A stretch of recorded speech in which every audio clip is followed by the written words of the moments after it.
টাক চেষ্টা বকধ্যান স্বল্প নিদ্রা অল্পহারী। যদি কোনো ব্যক্তি সূর্যোদয়ের পরে তিনি বিছনায় শুয়ে থাকেন, তার সংসারে দারিদ্রতা আসে আর তার আয়ু নষ্ট হয়। তুমি কটার সময় ওঠো? সূর্য কটায় ওঠে? আমি বলছি সূর্যোদয়ের পরে, অর্থাৎ সূর্যোদয়ের আগেই তোমাকে বিছনা ছাড়তেই হবে। যদি না ছাড়ো তাহলে তোমার জীবনে দারিদ্রতা আসবে আর তোমার আয়ু নষ্ট হয়ে যাবে, বুদ্ধিভ্রষ্ট হবে। সুতরাং সেই রকম জেনে শুনে বিছনায় শুয়ে থাকবেন। সকলকে বলছি, ওই 8টা পর্যন্ত 9টা পর্যন্ত ঘুমাবো, 7টা পর্যন্ত, হ্যাঁ, একদিন তোমার জীবনে চরম দুর্দশা নেমে আসবে, তুমি কেঁদেও কুল পাবে না। শাস্ত্রের বাক্য লঙ্ঘন করলে এরকম হবে। মুনি ঋষিগণ, আর্য ঋষিগণ, তাহাদের জীবনচরিত যদি আমি আলোচনা করি তাহলে সেখানে দেখতে পাচ্ছি তাহারা ভোর 4টের সময় উঠে নদীর তীরে বৃক্ষতলে বসে ভগবানের সাধন ভজন করতেন। কোন ঋষির গৃহিণীগণ মানে তপস্বিনীগণ যারা তপস্যা করে, তারা ভোর সময় উঠে তারা আশ্রমের সমস্ত কাজগুলো করতেন। আমি ছোটবেলায় মফস্বলে দেখেছি আমার ঠাকুরমা, আমার মা, এনারা ভোর বেলায় উঠে আর ওই রকম সমস্ত সব কত রকম কীর্তন করতেন। তারা স্কুলে যায়নি, কোনোদিন মুখস্থ করেনি, শুনে শুনে শুনে শুনে হরি হরে নম, তারপরে কৃষ্ণের অষ্টতর শতনাম আমার মুখস্থ নাই, তাদের মুখস্থ। এইরকম সমস্ত। আমি মাঝে মাঝে রেগে যেতাম 4টের সময় উঠে, যখন ঠাকুরমা ওই রকম তুলসী গাছের কাছে এইরকম করতো আর হরি হরে নম করতো, তারপরে ওই কি বলে জয় জয় গোবিন্দ গোপাল গদাধর এই সমস্ত কীর্তন করতো।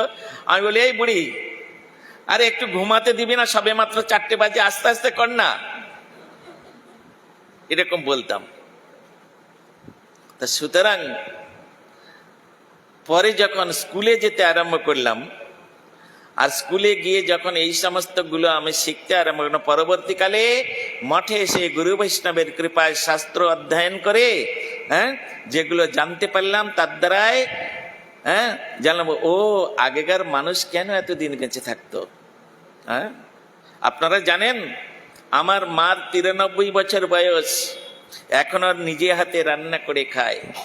আমার মাথার চুল পেকে সাদা হয়ে গেছে, মার মাথার চুল এখনো কালো আছে। চশমা কোনোদিন নেয় না, চশমা কোনোদিন নেয় না। এখন আমি বুঝি ও এরা এত আয়ু কি করে পেয়েছে, এরা এত নিরোগ কি করে। কোনোদিন আজ পর্যন্ত 10 টাকার ওষুধ কিনে খায়নি, জানেন। আমি গল্প কথা বলছি না, যদি আপনাদের জানার দরকার হয় গিয়ে জিজ্ঞাসা করে আসবেন। হ্যাঁ, জ্বর জ্বালা তো আছে, ওটা হলে একটু ওষুধ খেতে হবে। তারপরে শরীর খারাপ হলে তখন তো একটু দেরিতে উঠতেই হবে বা সারাদিন শুয়ে থাকতে হয়, ওটা তো আলাদা জিনিস।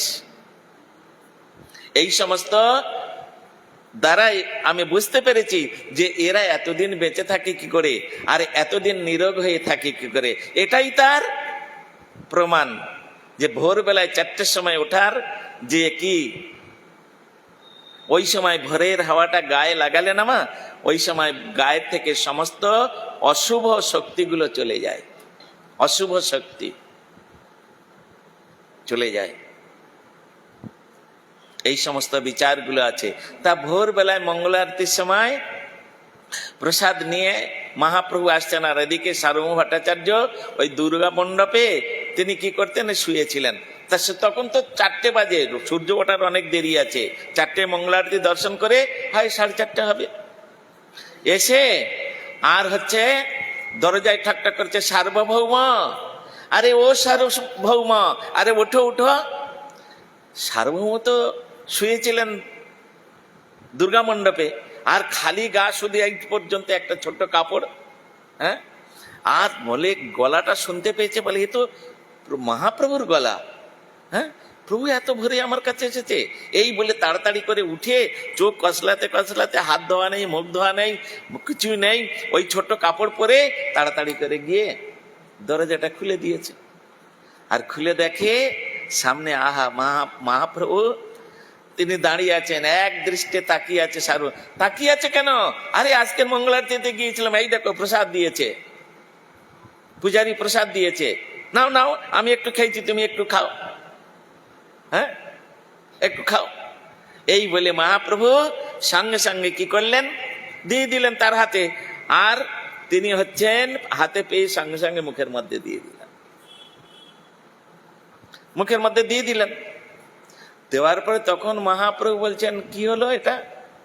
সার্বভৌম ভট্টাচার্য, তুমি পণ্ডিত না? তুমি তো পণ্ডিত, তা পণ্ডিত তো শাস্ত্রের বিচার অনুসারে চলবে, তা তুমি এইরকম অপণ্ডিতের মতো কাজ করলে কেন? আমার তো মনে হচ্ছে দেখে তুমি এখনো বাসি কাপড়টাও ছাড়ো নাই, দন্ত ধাবনও করো নাই, চোখে মুখে একটু জলও দাও নাই, আর প্রসাদটা তোমার হাতে দিলাম, সঙ্গে সঙ্গে তুমি খেয়ে নিলে। সার্বভৌম ভট্টাচার্য তখন হাত জোড় করে বলছেন, প্রভু আপনি ঠিক বলেছেন, আমি তো পণ্ডিত, আমি তো শাস্ত্রজ্ঞ, আমি শাস্ত্র অনুসারেই কাজ করেছি। বলে কি? না আমি শাস্ত্র পড়েছি। বলে কি পড়েছ? বলে শুষ্কং বা পর্যুবাসিতং দূরদেশতয়ানিতম প্রাপ্তি মাত্রে ন ভক্ষণম নাত্র কাল বিচারণম। কি বললেন? প্রভু আমি শাস্ত্র পড়েছি, শাস্ত্রে লেখা আছে, বলে কি? শুষ্কং বা পর্যুবাসিতং, প্রসাদ শুকনো হোক বা বাসি হোক, হ্যাঁ, দূর দেশত আনিতম, দূর দেশ থেকে যদি কেউ নিয়ে আসে, তাহলে সেই প্রসাদ প্রাপ্তি মাত্র ন ভক্ষণম নাত্র কাল বিচারণম, সেখানে কোনো কালাকালের বিচার করে না, সেখানে পবিত্র অপবিত্র সূচি অসুচির কোনো বিচার করতে হয় না। কেন? প্রসাদ মানে এটা হচ্ছে ভগবানের কৃপা। তুমি যে অসুচি আছো, আমি একটু আগে বলেছি, এই যে প্রসাদ অধরামৃত যে প্রসাদ, এটা শরীরের জন্য। তাই আমি সকালবেলায় উঠেছি কাপড় ছাড়িনি, এটা শরীরের দোষ। আমি দন্ত ধাবন করিনি, এটা শরীরের দোষ। কেন? এটা অপবিত্র আছে মুখটা। চোখে মুখে জল দিইনি, এটা শরীরের দোষ। হ্যাঁ, তাহলে এটা অপবিত্র আছে। তুমি প্রসাদ ভক্ষণ করলে তোমার সমস্ত অপরাধ, সমস্ত দোষ কেটে যাবে। নিতাই গৌর প্রেমানন্দে সব কেটে যাবে। সার্বভৌম এমন সুন্দর করে ওই শাস্ত্রের বাণীটা মহাপ্রভুকে কেন্দ্র করে তিনি জগতের সাধক সাধিকাকে জানালেন। অপূর্ব। মহাপ্রভু এই শুনে তাকে জড়িয়ে ধরলেন। সার্বভৌম, আমি সত্যি করে বুঝে নিয়েছি, সত্যি সত্যি তুমি জগন্নাথের ভক্ত হয়ে গেছো। জগন্নাথের প্রসাদ তোমার এত, এটা কিন্তু অন্য প্রসাদে হবে না। তুমি মনে ভাবলে আমি আমার বাড়িতে জগন্নাথ আছে ভোগ দিয়ে তাকে প্রসাদ ওই রকম ভোরবেলা খেয়ে নেব, ওটা হবে না। জন্মাষ্টমী ব্রত করে আছি, তারপরের দিন ভোরবেলা উঠে খেয়ে নেব, ওটা হবে না। একমাত্র পুরীধামে যে জগন্নাথ আছে, ইন্দ্রদম্ন মহারাজের দ্বারা তিনি প্রকাশিত আর ব্রহ্মার দ্বারা যিনি প্রতিষ্ঠিত, ওই বিগ্রহের প্রসাদ যদি কেউ এনে দেয়, তখন সেই প্রসাদ যে কোনো অবস্থায় আপনি খেতে পারবেন। এমনকি যদি কেউ শৌচে বসে থাকে আর সেই সময় গিয়ে কেউ যদি বলে এই জগন্নাথের প্রসাদ পুরীতে এনেছি, ওইখানে বসে খাওয়া যাবে।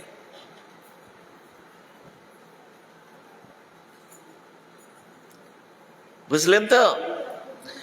আপনারা দেখেছেন এইখানে আমরা জগন্নাথের ভোগ লাগাচ্ছি, আর ভোগ লাগানোর পরে যদি কোনো একটা অদীক্ষিত ব্যক্তি ওই ভোগটা ছুঁয়ে দেয়, তাহলে ওটা আমরা খেতে চাই না, তাই তো? পুরীধামে আনন্দবাজারে গিয়ে দেখবেন মুসলমান, মেথর, মুচি,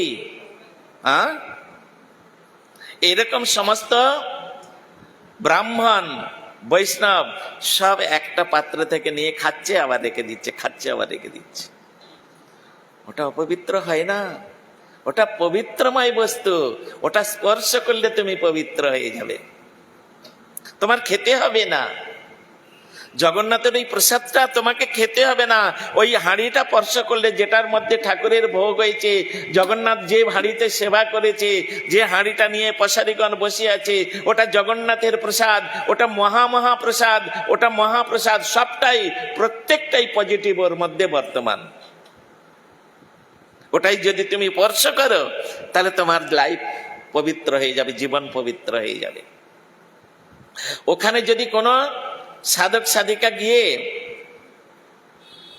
একজন হচ্ছে প্রসাদ দিচ্ছে, হয়তো একটা কোনো ব্যক্তি খাচ্ছে, অধিকৃত তিলক নাই, কপালে গলায় মালা নেই, সে প্রসাদ খাচ্ছে, আর আপনি গিয়েছেন, সে দেখলো আরে একটা ভক্ত লোক এসেছে, ওখান থেকে সে খাচ্ছে, ওখান থেকে যদি দেয় আপনার খাতে হবে, তা না হলে জগন্নাথের চরণে এমন অপরাধ হয়ে যাবে, ওই অপরাধ কোনোদিন দূরীভূত হবে না। ওটা অনলি ফর শ্রীক্ষেত্রে, পুরী ধামে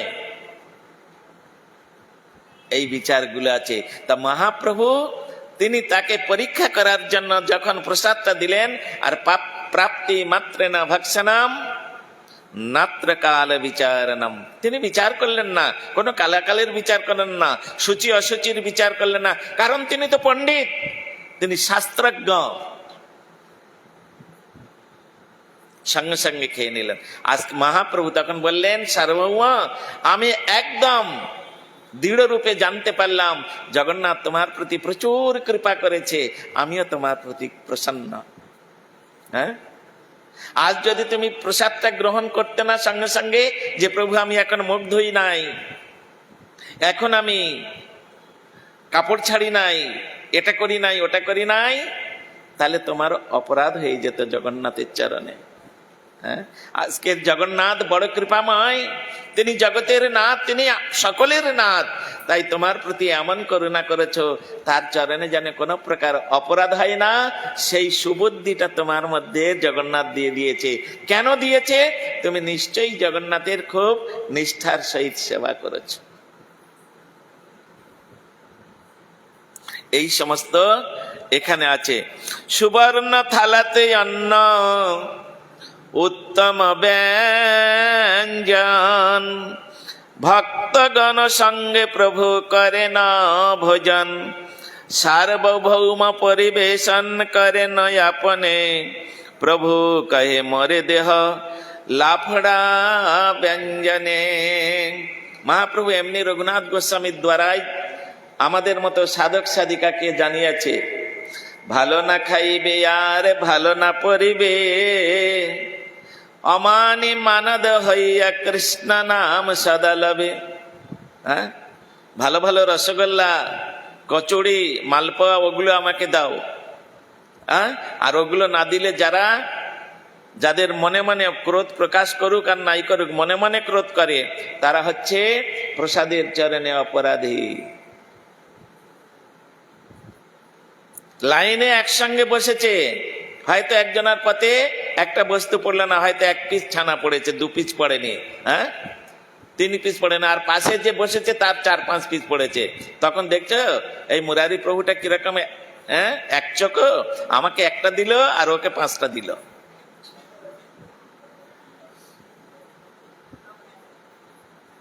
এগুলো মহা অপরাধ, আপনারা বোঝেন না, আমরা বুঝি না, তাই আমাদের প্রসাদ পাওয়ার পরে আমাদের শরীরে কোনো উন্নতি হয় না। প্রসাদ বুদ্ধি নয়, আমাদের ছানা বুদ্ধি, আলু বুদ্ধি, হ্যাঁ, সেই জন্যে আমাদের কোনো উন্নতি নাই। এই সমস্ত বিচারগুলো এখানে। তা মহাপ্রভু নিজেই বলছেন, দেখুন স্বয়ং ভগবান হয়ে তিনি বলছেন, কি বলছেন, প্রভু কহে মোরে দেহ লাফড়া ব্যঞ্জনে, যেগুলো লাফড়া, হ্যাঁ, মহাপ্রভুর অত্যন্ত প্রিয়, এই জন্যে প্রতিদিন অন্তত একটু করে লাফড়া গোবিন্দের ভোগে লাগাতে হয়। হয় মোচা, 4টে বস্তু আমি বলে দিলাম, সেদিনও বলেছি, থোড়, মোচা, কলা, তা না হলে শাক। হ্যাঁ, আর যদি সবকিছু দিয়ে একটা লাফড়া করতে পারেন মহাপ্রভু আরো সন্তোষ। লাপড়া ব্যঞ্জনে প্রভুর মহা সন্তোষ। তাই এখানে মহাপ্রভু নিজেই বলছেন, প্রভু কাহে মরে দেহ লাফড়া ব্যঞ্জনে, পিঠা পানা দেহ তুমি ইহা সবা করে, তবে ভট্টাচার্য কহে জুড়ি দুই করে।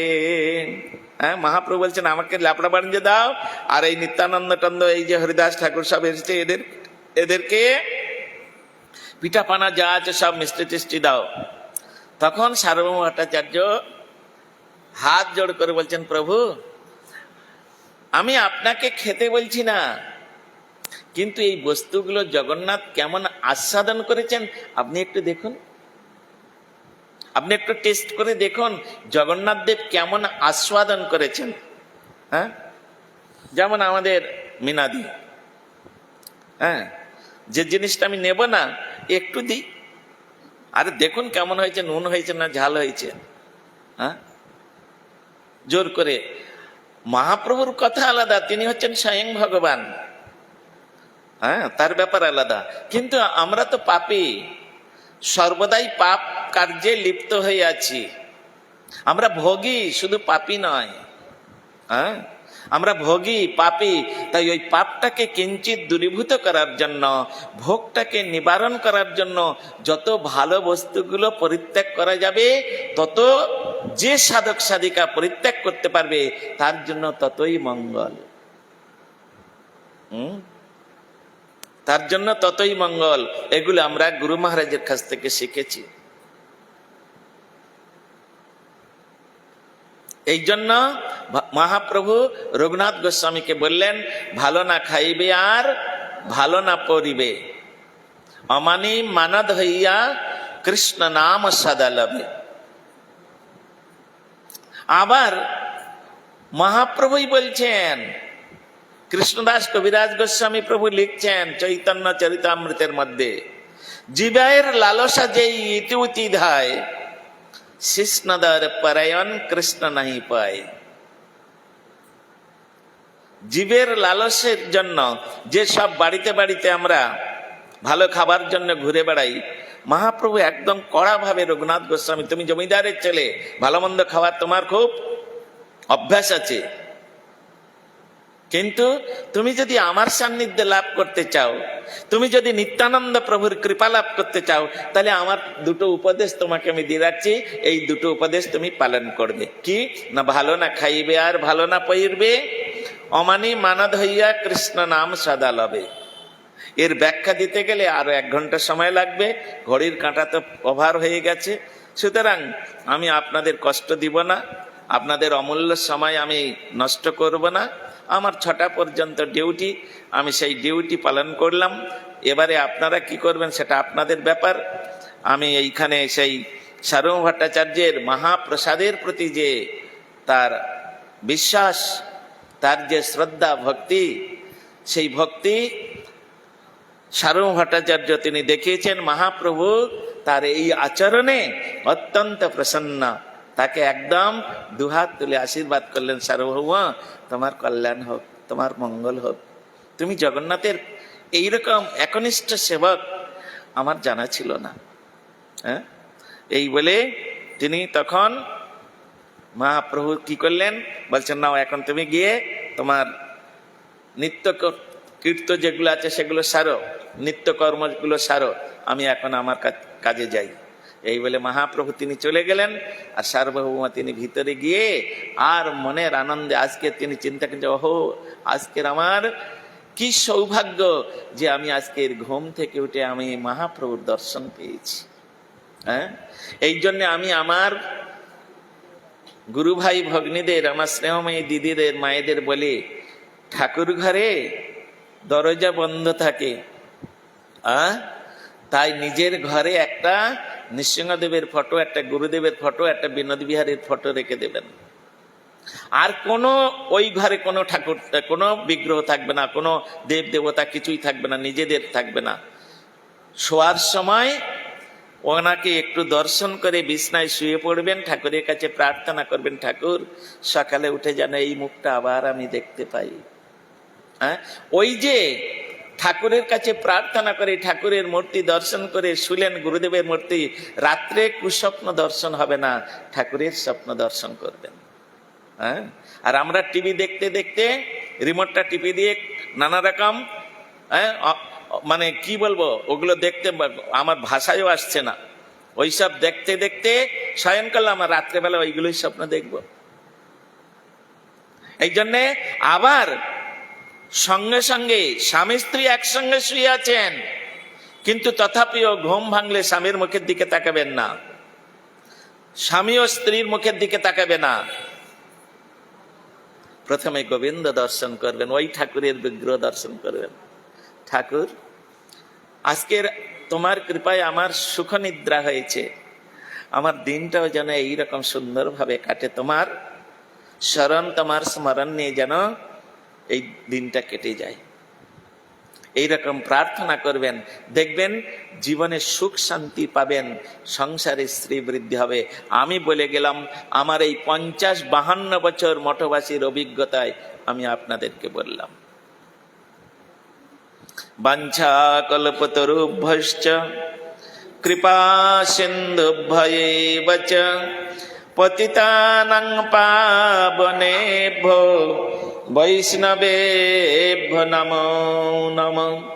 এইখানে রহিল গ্রন্থ অমৃত লহরে, প্রেমানন্দে বাহ তুলে বলো না হরি হরি। নিতাই গৌর প্রেমানন্দে হরি হরি বল। হরে কৃষ্ণ কৃষ্ণ কৃষ্ণ হরে হরে, হরে রাম রাম রাম হরে হরে, হরে কৃষ্ণ কৃষ্ণ কৃষ্ণ হরে হরে, হরে রাম রাম রাম হরে হরে, হরে কৃষ্ণ কৃষ্ণ কৃষ্ণ হরে হরে, হরে রাম রাম রাম হরে হরে, হরে কৃষ্ণ কৃষ্ণ কৃষ্ণ হরে হরে, হরে রাম রাম রাম হরে হরে, হরে কৃষ্ণ কৃষ্ণ কৃষ্ণ হরে হরে, হরে রাম রাম রাম হরে হরে।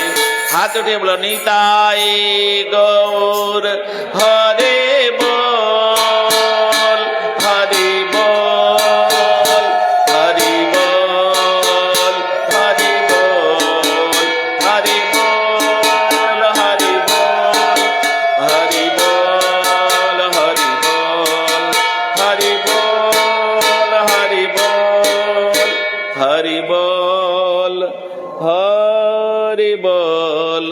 বল নিতাই গৌর প্রেমানন্দে হরি হরি বল।